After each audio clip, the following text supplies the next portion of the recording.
ነቢያችን ዓለይሂ ሰላቱ ወሰላም እንዲህ የሚለውን ዱዓ ደጋግመው ሲሉ ሰምተው እንዲህ አሉ። አንቱ የአላህ መልእክተኛ ሆይ ብዙ ጊዜ አንተ ቀልቦችን የምትገለባብጥ የሆንክ ጌታ ሆይ ቀልቤን በዲንህ ላይ አጽናልኝ ሲሉ እሰማለሁ አሉ እመት ዓኢሻ። ከዚያም ነቢያችን ዓለይሂ ሰላቱ ወሰላም እንዲህ አሉ። አንቺ ዓኢሻ ሆይ የሰው ልጆች ልቦች በአላህ ሁለት ጣቶች መሃል ናቸው፣ እንዳሻው ይገለባብጣቸዋል። እኔ እንኳን ፊት ለፊታችሁ እንዲህ ስናገር ከትንሽ ጊዜ በኋላ ቀልቤን ሊገለብጠው ይችላል፣ ማን ያውቃል? ስለዚህ ነቢያችን ዓለይሂ ሰላቱ ወሰላም እንዲህ ብለው ዱዓ እያደረጉ የሚያበዙ ከነበረ እኔ እናንተ ይህ ዱዓ ከሳቸው በላይ ያስፈልገናል። ያ ሙቀሊበል ቁሉብ ሰቢት ቁሉበና ዐላ ዲኒክ። የፊትና በሮች ብዙ ናቸውና ዱዓ እናብዛ ወዳጆቼ። ስለዚህ ቀልቦች የሚገለባብጠው እንዲሁም የሚያጸናውና የሚያረጋጋው አላህ ሱብሓነሁ ወተዓላ ነው። እንኳንስ የኛ የነቢዩም ዓለይሂ ሰላቱ ወሰላም ቀልብ በአላህ ሱብሓነሁ ወተዓላ ነው የተረጋጋው። አላህ ሱብሓነሁ ወተዓላ እንዲህ ይላል፣ ወለውላ አን ሰበትና ባላረጋነህም ኖሮ ወደ እነሱ ጥቂትን ዝንባሌ ልትዘነብል በርግጥ በተቃረብክ ነበር። ያን ጊዜ የሕይወትን ድርብ ቅጣት የሞትንም ድርብ ቅጣት ባቀመስንህ ነበር። ከዚያም ላንተ በእኛ ላይ ረዳትን አታገኝም ነበር።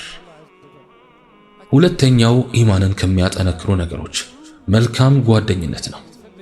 ኢማንህ በምትቀማመጠው ሰው የራሱ ውጤት ይኖረዋል። መልካም ከሆነ መልካም ውጤት፣ ክፉም ከሆነ እንደዛው ክፉ ውጤት ይኖረዋል። ጓደኛህ ምን አይነት ሰው ነው? አብረኸው ስለምን ታወራላችሁ?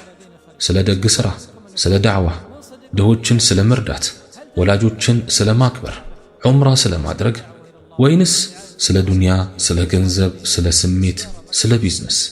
ተጽዕኖ ይፈጥርብሃል። ሐቂቃ የፈለገ ያህል የሚፈቀድ ቢሆንም እንኳን ስለ ዱንያ ብቻ ማሰብ ይጎዳሃል። ስለ ገንዘብ ብቻ ማውራት ሐላል ቢሆንም ነገር ግን ሲበዛ ተጽዕኖ ይኖራል። ምክንያቱም ቀልብ የሚደሰተው በዚህ አይደለምና ምንም ብርሃን አይጨምርለትም፣ ምናልባትም ሊያደነድነው ሁላ ይችላል። በጓደኝነት ጉዳይ አደራ ወዳጆቼ። ለምን ይመስልሃል ነቢዩ ዓለይሂ ሰላቱ ወሰላም ዲን ያላትን ሚስት ምረጥ ብለው ያሉት? ምክንያቱም ዕድሜ ልክህ አብራህ የምትዘልቅ በላጭ ጓደኛና አጋር ስለሆነች ነውና። ለምን ይመስላችኋል ዲናችን ሚስት ሷሊሕ ወይም መልካም ሴት እንድትሆን የፈለገው? በሕይወት ጎዳና ለመልካም ትገፋፋሃለች፣ ድጋፍ ትሆንልሃለችና። ጓደኛ ያልከው በየቀኑ ሙዚቃ የሚልክልህ ከሆነ ቀልብህ ይለሰልሳል ወይንስ ይደነድናል?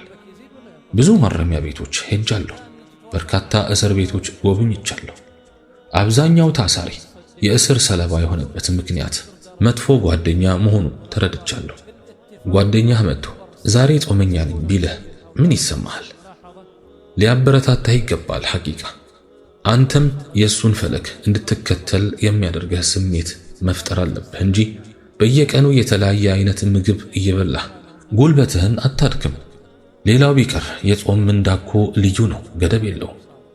ጓደኛ በቀጥታም ይሁን በተዘዋዋሪ ተጽዕኖ ፈጣሪ ነው። ወላጆቹን አክባሪ ከሆነ አንተም ወላጆችህን ለማክበር ትነሳሳለህ። ሌሊት እየተነሳ የሚሰግድ ከሆነ አንተም ላይ ይተላለፋል በአላህ ፍቃድ። ሶስተኛው ኢማንን ከሚያጠነክሩ ነገሮች ቁርአንን ማስተንተን ነው። ወዳጆቼ ቁርአን በብዙዎች ሰዎች ሕይወት የተረሳው መጽሐፍ ሆኗል። ሞባይል ደግሞ በብዙዎች ሰዎች ሕይወት ገዳይ ፍቅር ሆኗል። ፌስቡክ፣ ቲክቶክ፣ ኢንስታግራም የብልሹ ቪዲዮዎች ማጠራቀሚያ፣ ፊልሞች። እረ ለቁርአን ትንሽ ቦታ ስጠው፣ አንብበው።